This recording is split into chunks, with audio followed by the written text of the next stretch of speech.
Hello. Hello. How are Jenn. Hi. Honey. Okay. Well, now we've got your name out of the way. I'm Allie. Allie is your name.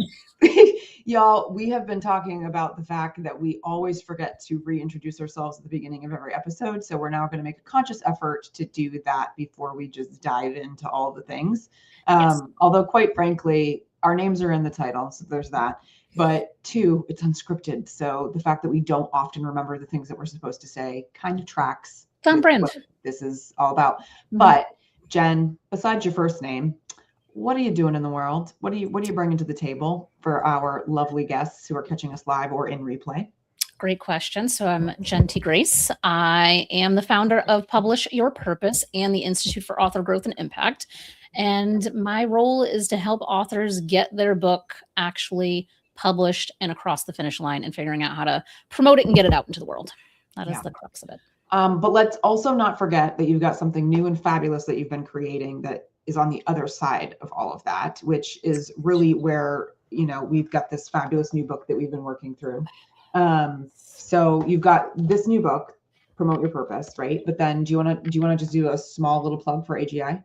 Yes, thank you. I appreciate that. And again, unscripted, because Lord knows if we were really doing this properly, we would have make sure we hit all of these points in the first 3 minutes, but that's not how we roll. That isn't how we roll.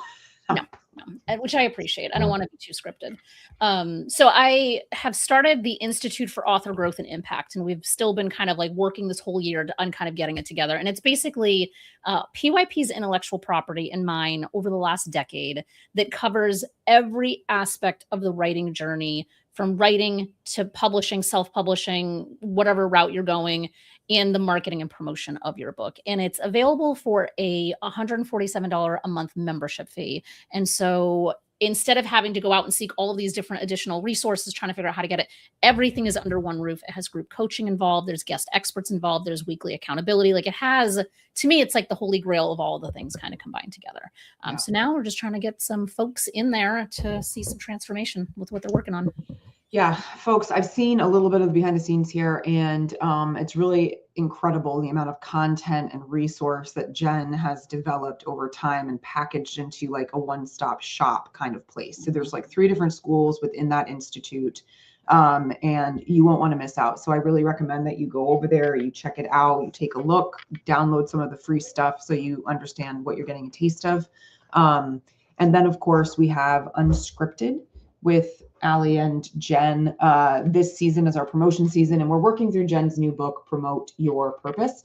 If you go to the website, unscriptedforauthors.com, you can actually download a free workbook, and you'll be working through the various episodes we've had. You'll be able to catch all of the replays right there.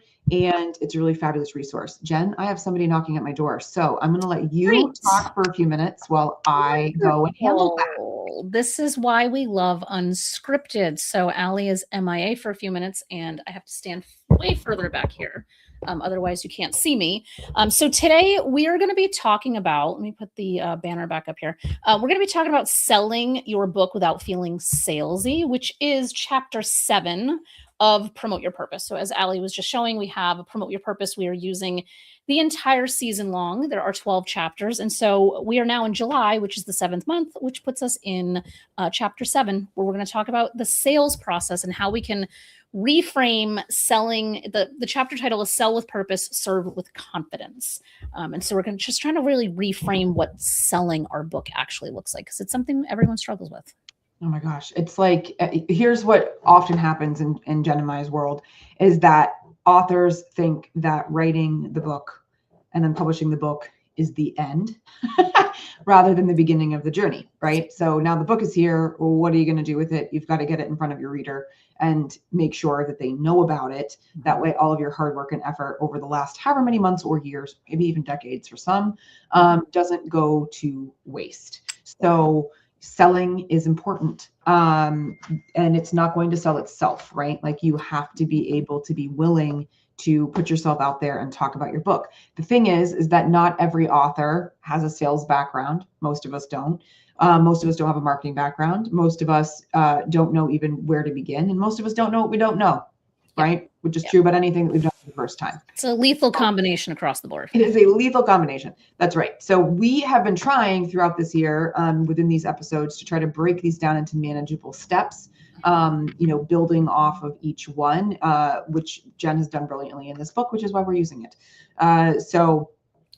We have said one thing in particular, I think, all season long, and it's especially true for this chapter, which is to reframe the idea of sales from pushing your book onto people, reframing it in a way of inviting people into a conversation, or as Jenn puts it in chapter 7, page 95, when done right, marketing is an act of service.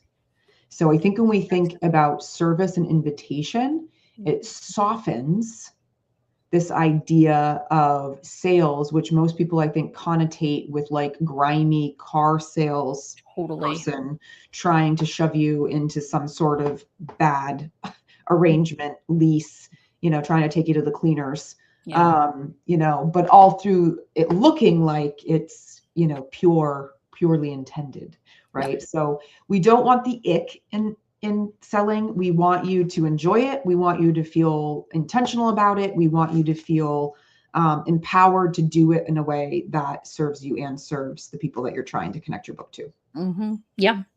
Yeah. Because I think that we wrote a book for a bigger purpose, a bigger intention, a bigger reason. It's not like we just like randomly were like, I'm going to write a book today. Like, it's not usually something that's kind of haphazard and just kind of happens. Like, you have to put a lot of intentionality into it.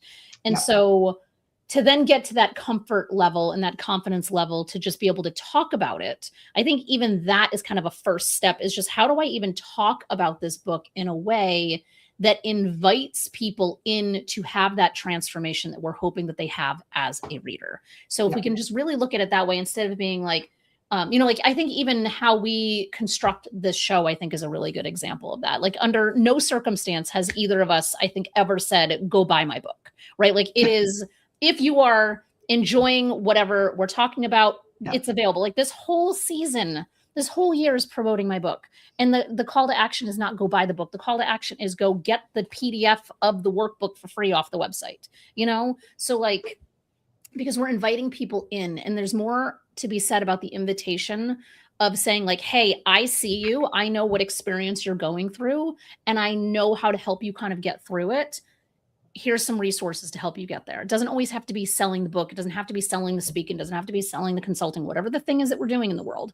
There's always ways around that, especially if we're just coming from that place of pure, intentionality of like, this is a service. Like, we are being of service to others by being authors. Yeah. Actually, I love that you used like this, promote your purpose as an example, right? The call to action hasn't been go buy the book. How many times have we said on this show this year, you don't need to buy the book? That is how you usually start.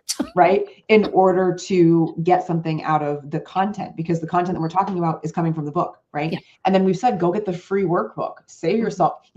The thing is, though, is that by showing up every single month, people basically, we're showing you how the sausage is made. That is what is the beauty of this season's episode, right? Yes, we're coming here, we're teaching you, we're talking, we're working through the workbook examples using me as the guinea pig, but the actual show Unscripted this season is in fact a giant illustration of everything that we are talking about.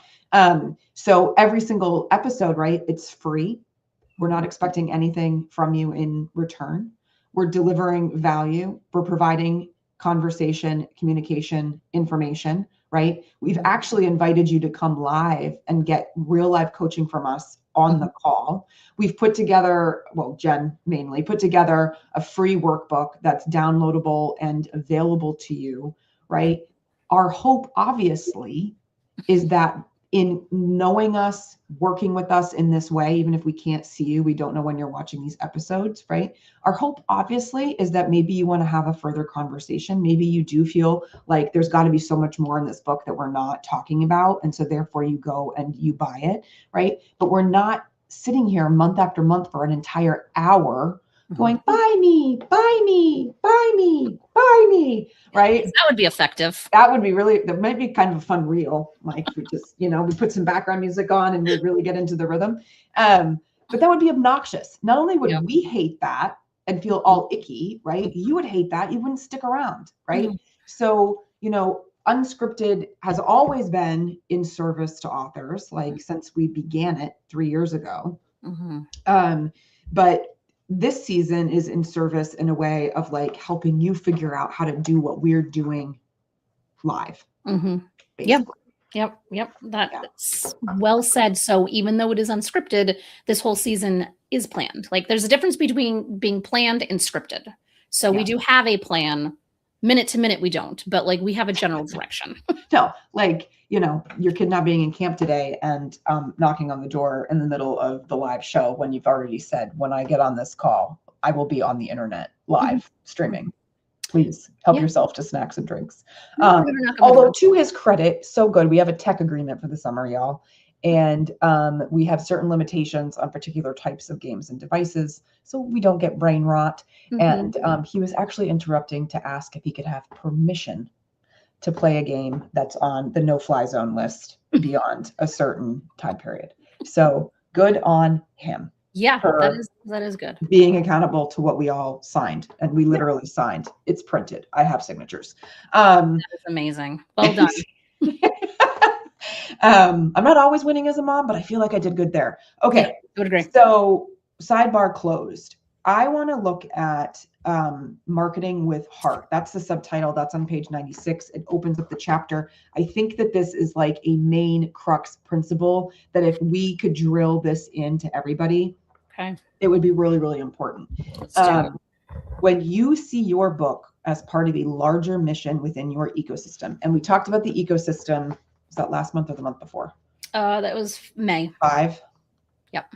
Yeah. Okay. So if you want to know more about the ecosystem, go back 2 episodes. Okay. Larger mission within your ecosystem. Every conversation, every post, every ask becomes a chance to include someone in the story you're building. Your readers want to feel part of something bigger. You're not promoting for the sake of attention. You're inviting your community to walk with you toward the change that you're creating. That's not hype. That's leadership. Beautiful, right? We are asking you to lead. Mm-hmm. Leadership, service, sale, Yeah. right? Hopefully on the other side.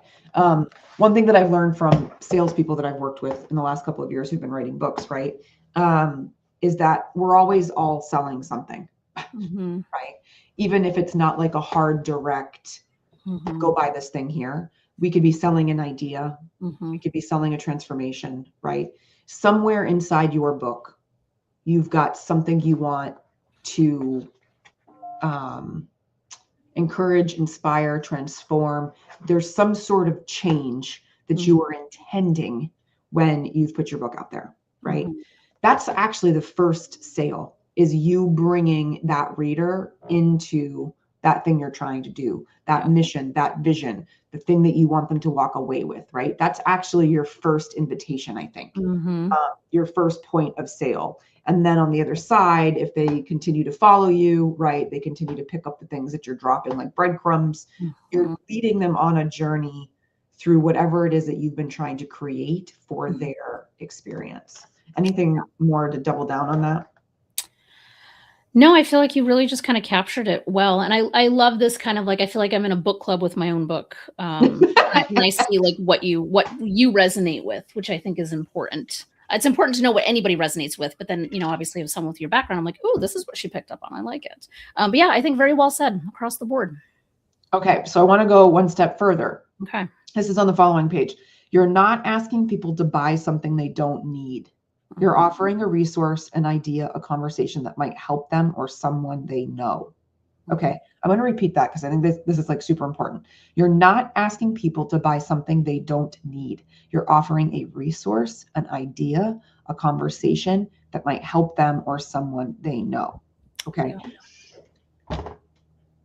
So folks, I think where people get it wrong is when they sit down to try to figure out how to frame the post, how to frame the reel, how to frame the blog, how to frame the podcast interview, whatever it is, right? They get all like tongue-tied and tongue-twisted, and like their mind goes blank because they're thinking that their job is to say the words, buy this book.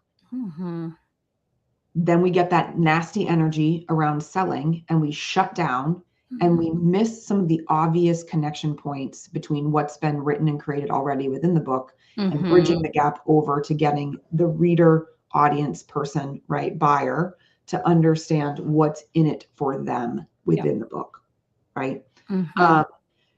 So you need to remember what you're trying to sell them on. Okay. And going back to what I just said about the salespeople who are always selling something. Okay. What is your book actually about? What is its actual intention? What is its actual purpose, right? And we've talked about all of those things earlier on in this season, like understanding your why, understanding your motivation. What are you trying to do with the book, right? Ask yourself, right? Okay, is this a resource? Is it an idea? Is it a conversation? What am I trying to help them with? What am I trying to inspire, transform, educate, empower, whatever it is? Start there rather than the end game of buy my book. Right. And you offer a few questions. You say, instead of thinking, how can I promote this? Start with who already cares about the topic? Where are the people who need this message? What's the most generous way I can show up with value? Right? Who already cares? Where are they? What's the most generous way? So what's important about these questions, right, is this is about knowing your who pretty deeply, right? Because you can't answer any of those questions if you don't know who you're trying to reach. And that can be another problem with first-time authors who don't know anything about marketing when they're not already thinking about their who from the get-go, or they've lost sight of their who because they're so exhausted from writing the manuscript. By the time that they promote it, their brain is mush and every idea feels like a spaghetti noodle. So chapter 6 is about knowing the reader, the buyer, and the impact, right? So that's last month's episode.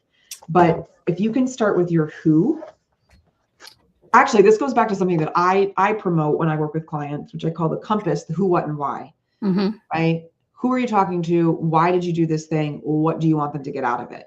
If you can start thinking again in the who, what, why principles, right? When you sit down to work on promotion, you'll be better off than just being like, how do I get them to buy it?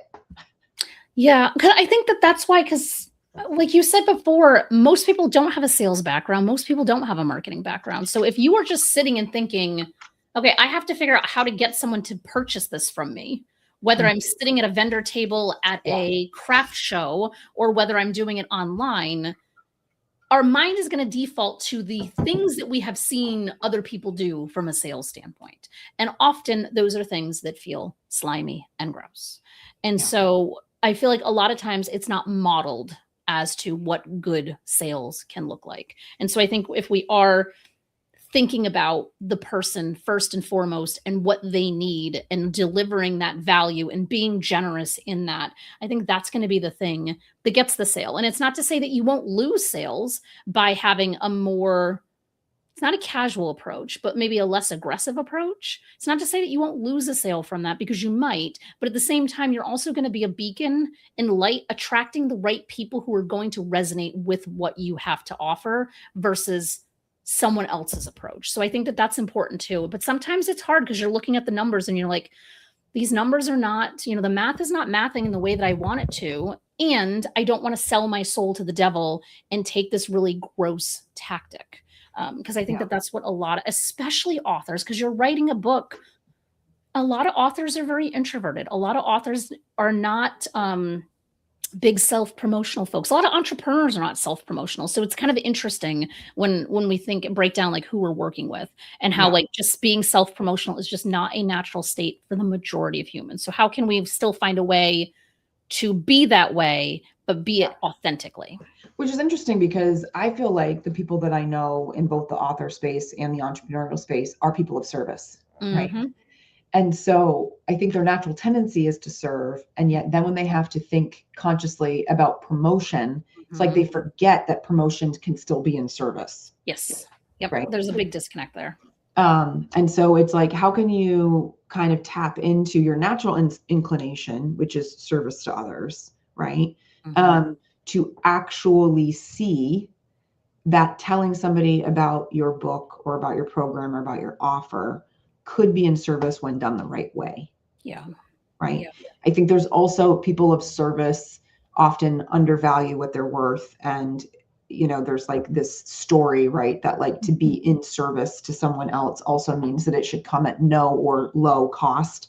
And so that can also trip us up, because when we have that mentality, right, then I think that could be the internal story that's meaning that like, well, I can't just go out there and say, buy my book. Yeah. Right. Yeah. And since I can't say that, I don't know what to say, Mm-hmm. So it's a challenge, but I think, you've got this beautiful, simple sales framework on page 100 that I really liked. I think that to some extent, that's probably how I do things without actually being consciously aware that that's what I'm doing. But you offer up the meet, invite, and sell. Yes, and which this is Allison Davis, right? correct. I just want to make sure that we are properly crediting Allison. Yes. That it's Allison Davis. She's a sales strategist. expert. Yeah. She's amazing. Okay, so you show up and get to know your audience. You build the rapport. You're curious. You invite. So you create that invitation for a deeper conversation. Could be a workshop, a resource, a chat. And then if everything feels aligned, you might make an offer, right? So what would this look like in real time, Jenn, for you? Meet, invite, and sell. Well, we could use this show as an example, because if we go back to May in chapter 5 as an ecosystem, so the meet, right? Like you and I are both streaming this to both of our audiences. It's not like we have a crossover of people who both know us. We have my people, you have your people, etc. So this might be an opportunity where I am now in front of one of your people, and they're like, oh, that's interesting. Like I heard Jenn talking about this institute thing. I want to learn more about it. And so I'm making the invitation now or at the end of the episode to say like, hey, because we always have our websites rolling along the bottom. So we have an open door policy. I feel like you and I are both so available and accessible to people always. Not everybody is. I feel like you and I both do that well. And so now someone might roll in because they want to schedule time to have a conversation to see, like maybe they just want to pick my brain. Maybe they want to do your story stroll, right? Where there's an opportunity to kind of get on a call with you for a few minutes to kind of like talk things through. And then it's the opportunity that both of us can choose to take or not take if they're the aligned and right person. So I think that to me, it's the sell, the third part of this that's the most important, because that sentence says if the relationship feels aligned. It doesn't say sell them at any cost. It says if it's aligned, right? And so I might be talking to somebody and thinking, oh wow, they'd be perfect to work with as a hybrid publishing client. They may be perfect because I have a lot of kind of parameters that I'm going by based on whether someone's going to be the right fit or not. And maybe they're not a right fit. And I might say, you know what, I'm not going to try to sell them on me, but I know someone else that would be the perfect fit for them. So I might take that opportunity to try to be of service to them by selling someone else's services, not my own. And that's still in service of the greater good, because if you have some kind of really intimate or deep connection with somebody else that you're like, yeah, I'm not the right publisher for you, but Lisa is, let me make a connection to Lisa. That's serving our relationship as well. And so it's still kind of like I always think of it like a three-way win for everything. And I've always had this model since my consulting business, like over 15 years ago, where I have to personally benefit from whatever is going on. You as my partner in crime in this have to benefit from what's ever going on. And then whoever we are mutually serving has to benefit. If one of those three things isn't there, it's a three-legged stool that is, missing a leg. Yeah. I think too, right? Like another way to use this as an example, right? So we know the meet, right? Which is we've got the audience for this. We've got the invite, right? We're constantly going into deeper conversation. We've invited people through the description to come live and bring their questions. We invite you into whatever we've got going on, because we always do the shameless promotion segment at the very end before we close, saying what we've got going at that point, right? And then the sell, right? Again, we're selling the whole time here. We're selling you better ways of marketing. We're selling you better perspectives to have as an author. We're selling you the idea of going over to the website and downloading the free thing. Yeah. But we're not often saying, this is what we're selling you next. Yeah. We're just selling showing ideas. Yes, we're just showing up naturally in conversation with one another, in service to everybody else. And whatever ripple effect it takes is what it takes. Yeah. Right. Yep. And it's either going to land or it's not. Yep. If I think about my own books, right? So thinking about the workbook assignments, Mhm. and thinking about this meet, invite, sell framework, right? So with Dear Universe, for example, so I went to a book fair recently locally. I had copies of Dear Universe. I met people there. Some weren't necessarily really interested in this, right? They would pick it up, they would look at it, they would ask me what it was about, right? Mhm. And then they would put it back. But I had a free book giveaway sign up sheet. So since they stopped, they chatted, right? They were a little bit curious enough to at least pick up the book, right? I said, hey, did you want to sign up for a free book potentially? Like if you just add your name to this list, then I'm drawing names at the beginning of the week and you could get a free copy of either of my books. Because they had the other one with me too. Yeah. The only catch is that you're added to an email list, but you can unsubscribe at any time. Mhm. So total open invitation. Some of them took it, some of them didn't. No big deal, right? So one of the people who ended up signing up for the book giveaway won a free book. She wasn't interested in this one. Okay. She wanted this one instead. Fine.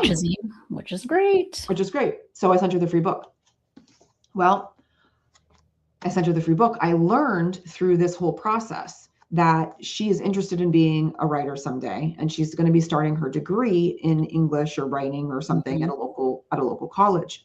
So more recently, right, I'm going through all my warm leads, people that I remember, people that I met with. I'm coming up with this new series called the Modern Author Roadmap. We start on Monday. I was thinking about people that would actually align with what I was teaching.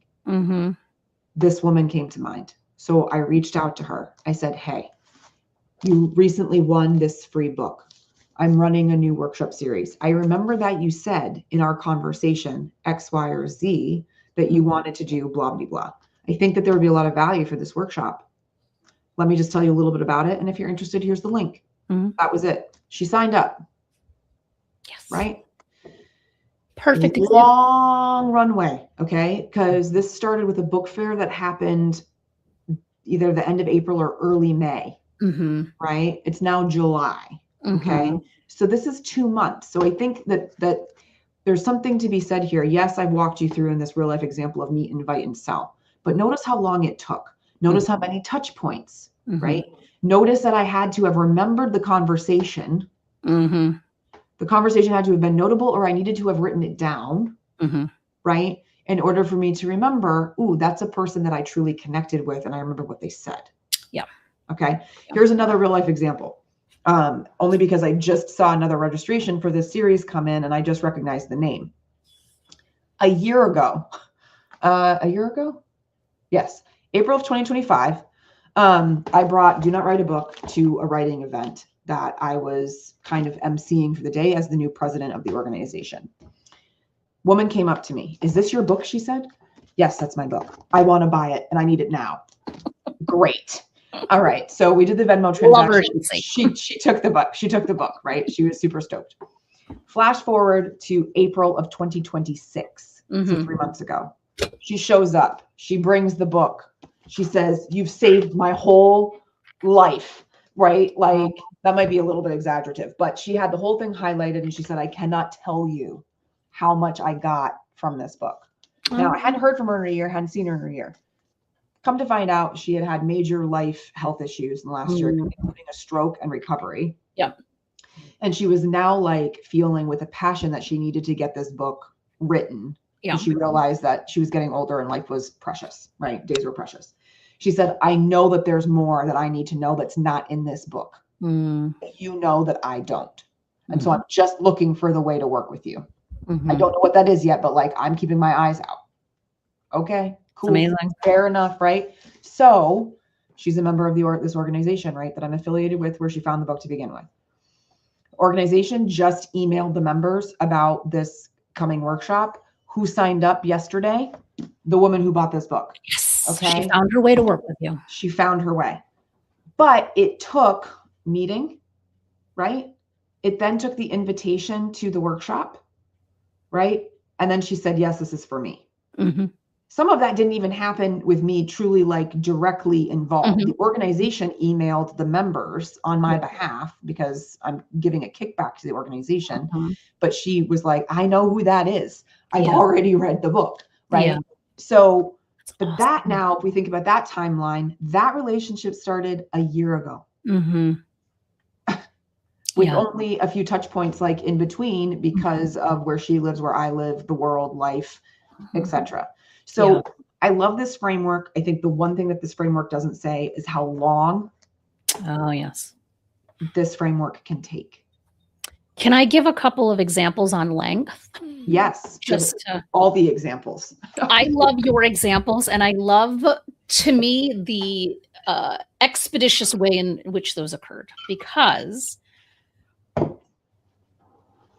when we look at publishing, my cycles, my longest record was 39 months from the time I had one conversation to the time that we were starting the process. And then it was another 6 or 8 months later before his book was published.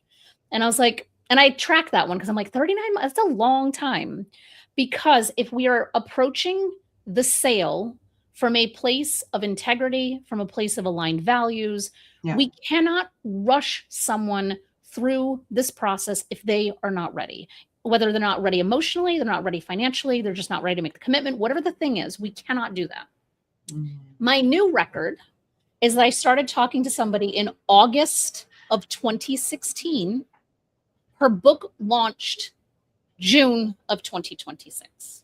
And we joked about it in our we joked about it in our launch conversation, because we're like, yeah, it took literally 10 years of this relationship to develop before you were ready. Because she like went off to try to see if like traditional was the right way, and then decided that wasn't the right way for her, and then wanted to come back and make sure that she was really wanted to make sure she was really saying something unique, because there's a lot of other books that kind of felt like they were similar. And so she really took the time to do it the way that it needed to be done. And it's a fantastic book at the end of the day. And I could not have rushed her sooner in that process. So, and I think it depends on what you're selling, what you're offering, what you're, inviting people into. So that process, like the meat to the invite, like the meat to the sell might be literally 10 years in my, like literal 10 years, which is insane.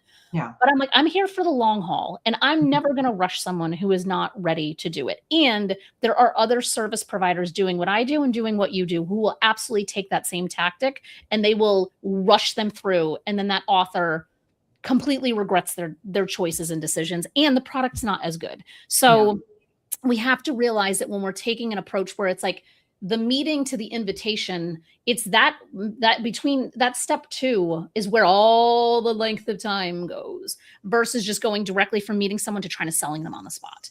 And so it's just a very different approach. I think it's an effective approach, but you have to be patient. And so your cycle might only be a couple of years. It could be a couple months, could be a couple of days, depending on like what it is that you're doing. But I have a record of an actual 10 years now, which I'm, that is, it's kind of nice to be in business long enough for that even to be a record. So I have a question though. Yes. But in that 10-year period, were there other instances where she was circling back, coming to a workshop, maybe picking up a lead magnet, signing up for another free call? Like, did you go through the meet and invite loop multiple times in the 10-year? Yeah. Okay. Yeah, because if we think about, again, from a sales perspective, a business development perspective, whatever the thing is, we put a lot of effort and energy into getting somebody to like join our mailing list or to get on a call with us. And then they might say, I'm not ready. And everything falls apart in the follow through, is my experience. Like if you just look at business across the board broadly, not necessarily authors or serving authors, is there's not enough touch points. There's not enough follow-up. So like I will follow up with somebody until they tell me to leave them alone. And I don't do it in any like gross way. Like I genuinely, like I will schedule it to be like, all right, let me check in with them to 6 months, just see like how is the process going. And, in this person's case, I would reach out every now and then, like every 6 or 8 months or so, being like, what's your progress? How are things going? And she might say, I'm stuck on this. And I would be like, here, I have this video that I did, or here's a page from my workbook, or here's this resource. And it was never an ask. There was never an ask at it because that just wasn't the part of the process that she was in. It was like, oh, hey, I have this resource that might be valuable to them. And that's how I run all of my business development. Like I follow up with people on, whatever schedule I've kind of decided makes sense for them. And I always am just checking in to see, how's it going? Where are you in the process? Are you stuck on something? Do you want to hop on a call? I can kind of help you get out of it quickly. And most of the time I have a resource already available. It's a blog post. It's a video I've done. Sometimes it's referring them to past episodes that you and I have done. And then that gives them that next step to kind of go for another 6, 8, 12 months before they might reach out to me. So it is it's a really long-term game. And depending on what your service is, it might require a long-term play like that. And some services, there's much more of an immediacy to whatever the thing is that you're doing. It's just there's no immediacy with books and authors. I think the other thing to keep in mind here, right, is that because you don't know how long a sales cycle is going to last, right? Every touch point counts, which means you can't take it personally. Not you, but like global you, right? Can't take it personally. Can't assume that they're sick of hearing from you. Can't assume that they're not interested.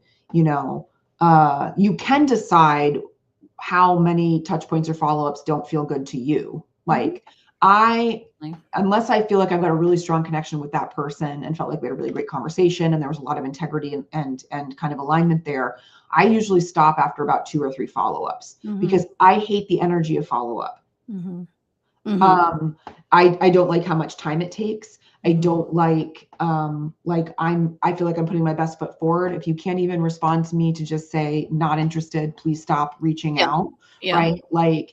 Then that feels icky to me on the other end, because I would far prefer somebody to just say, bugger off, I'll come back to you when I'm ready. Totally. Right? So you have to know what your threshold is, but definitely whatever that is, however many touch points you are going to feel comfortable doing, go at every single one of them with grace, go at every single one of them with openness, make no assumptions or judgments. And I know that that's difficult, about why they haven't gotten back, why they're not choosing in, whatever it is, because you don't know, they could be ready for you in 5 more years. Yeah. And if you showed up and were of service, as is the whole conversation here, and you really went all out in delivering value to that person, whether or not they will or won't buy from you in that conversation, they are going to remember those words of wisdom that you shared with them. And they're going to hang on to that. And maybe you've tried reaching out a couple of times as a follow-up and they didn't get back to you. They still might pop up a couple of years later to say, when we had that conversation in 2022, you had said X, Y, Z, and I really hung on to that. And now I have a manuscript written. Like I have that happen really frequently. I don't track that as much as I do like the outliers of literally a 10-year cycle. But it happens pretty frequently. And I'm like, I don't even remember saying that, but I'm so happy that it really stuck with you, because that's being of service, because maybe they will come back to you. Maybe they won't. But as long as we're showing up to be of value to somebody, regardless of what the outcome is going to be, I can sleep at night and feel good about myself. Yeah. So let's take this down one peg. Meaning not from the framework, but let's think about the authors who maybe don't have a service or a product that's stemming from the book, and really their goal is to sell the book itself, right? What might that look like if we think about just trying to get the book into people's hands? We gave examples of in the first example I gave, it was the person who won a free book. Now she signed up for the series. Another woman, right, bought this book and then she signed up for the series. So if we think just about authors who have books for the sake of wanting to get the book into people's hands, they don't want to make it into a full-fledged business with lots of offers and things like that. How might we suggest, if the sale of the book is the end game, right?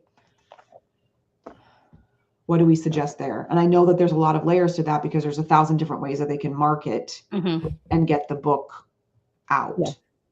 Right?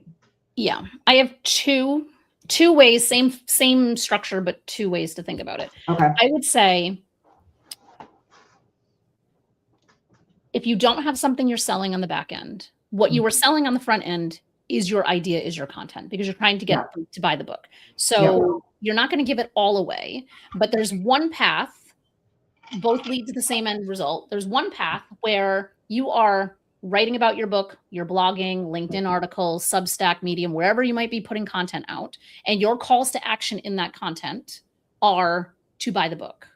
Alternatively, you could start at, so it could be the top of one side of the funnel in the middle of a different funnel, where you could be doing some kind of, actually, I have an author who did this last night. She has a memoir that's coming out in October. She has been bringing all of her people along for the ride with her and doing it so beautifully. I was talking to her yesterday and I was like, you have done such a great job at kind of bringing your community along and giving them updates on where the process is with the book. And she's like, well, I'm just following the advice that you gave. I'm like, yes, but I say this, it doesn't mean people are going to do it. And so, so I'm like thrilled that she actually followed it. And so she had a call last night and, to kind of figure out like how she's going to, engage these folks to help her promote the book a little bit more.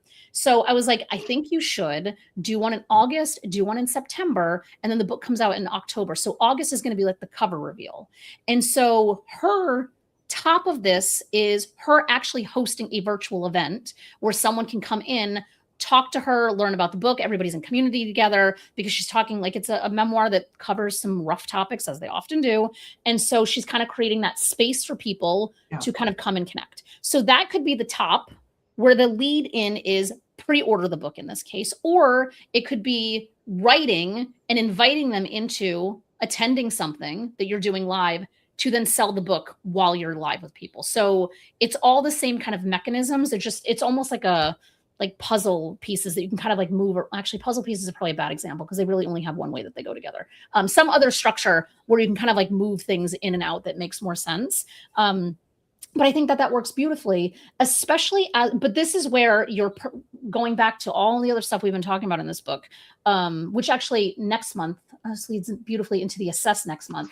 So next month, we're going to start the 5-part framework of the Aspen method. And the first letter of that is assess. So we are assessing all of the things, which includes where are we comfortable in showing up? How are we comfortable in showing up, etc. So if we know I love talking to people, then I would do perhaps something where my meet, invite, sell situation is I'm meeting people to invite them into some kind of virtual thing where I'm talking to people.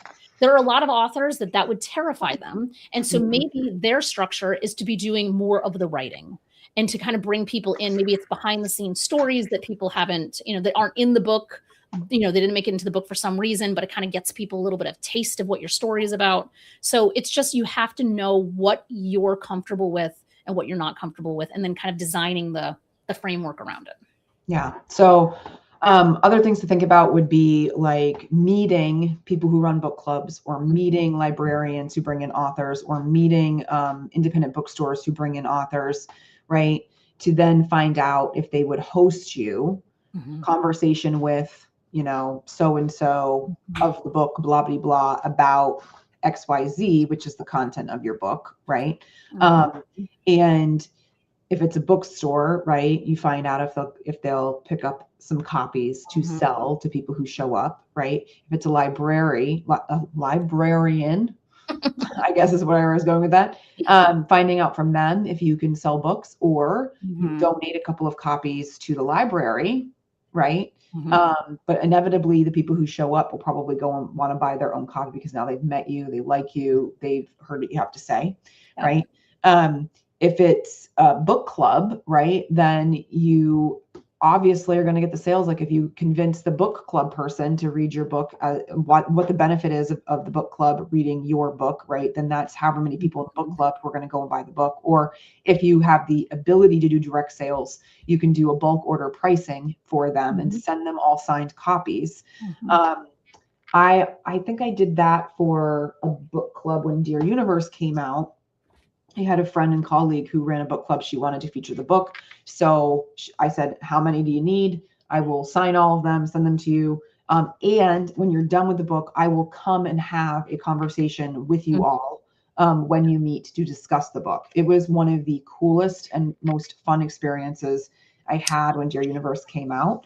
And so like they all bought copies. I gave them a special rate because they were buying 10 or whatever it was, right, all at once.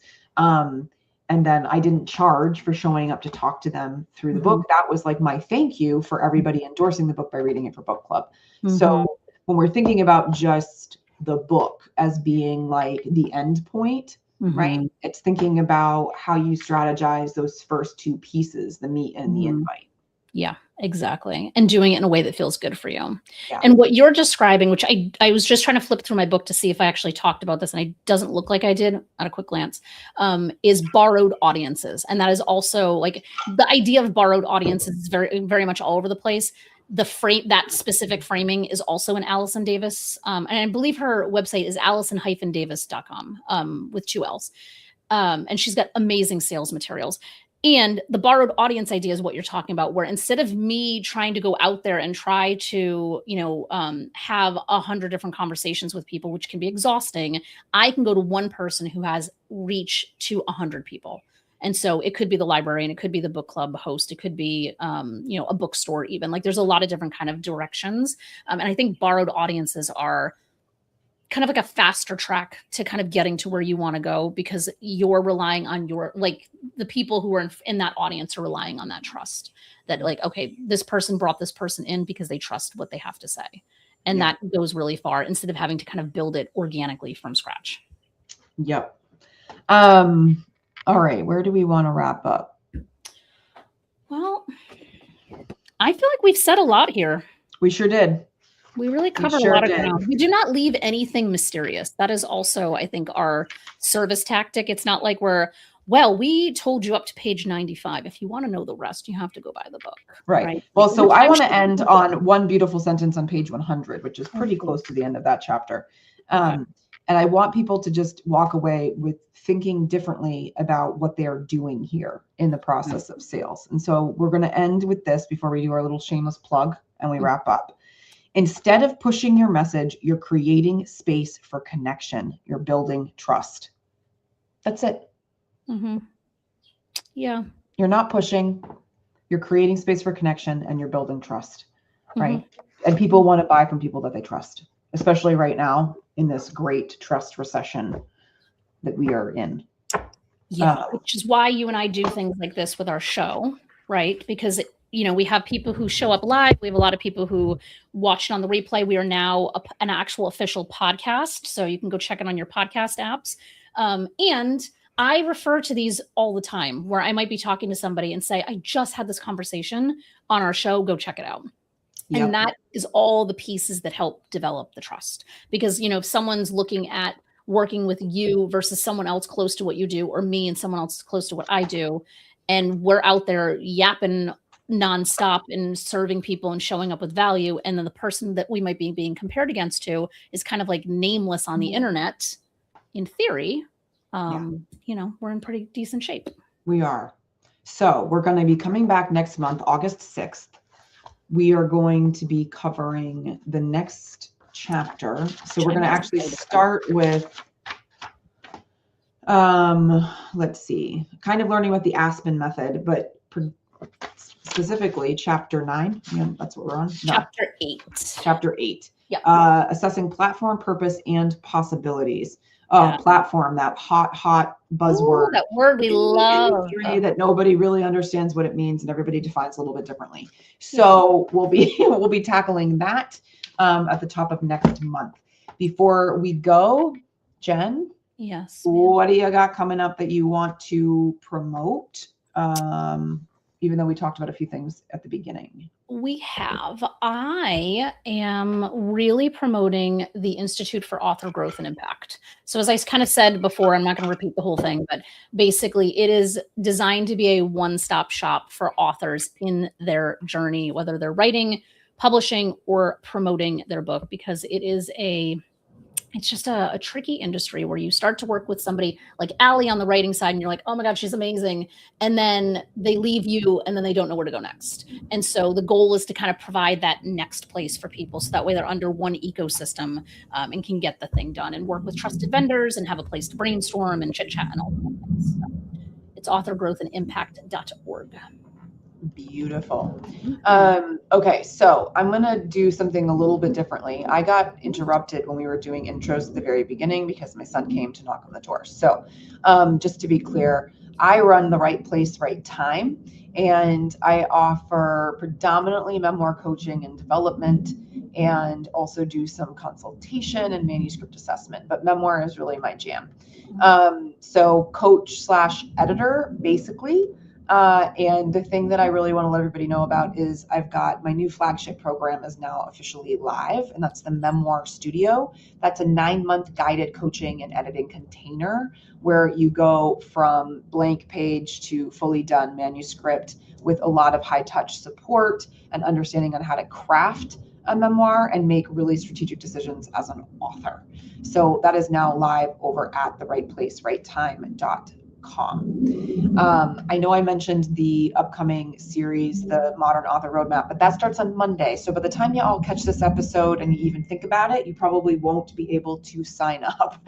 So I'm not gonna tell you where to go and find that. And of course, you're always welcome to reach out directly, predominantly on LinkedIn, if you're over there. And then, of course, if you go to the website, there is a place for you to book a call. Real easy. You pick a date, fill out a form, and done. We're on the calendar. All right. Well, I think we're going to wrap it up here. Again, this is now on Jenn Substack. It also can be found on Spotify, both of our YouTube channels, and our LinkedIn profiles. So if you end up catching the replay, we'd love to hear from you. Drop us some comments. We would love to hit you back. And that is a wrap for today. We'll see you next time. Amazing. See you in August.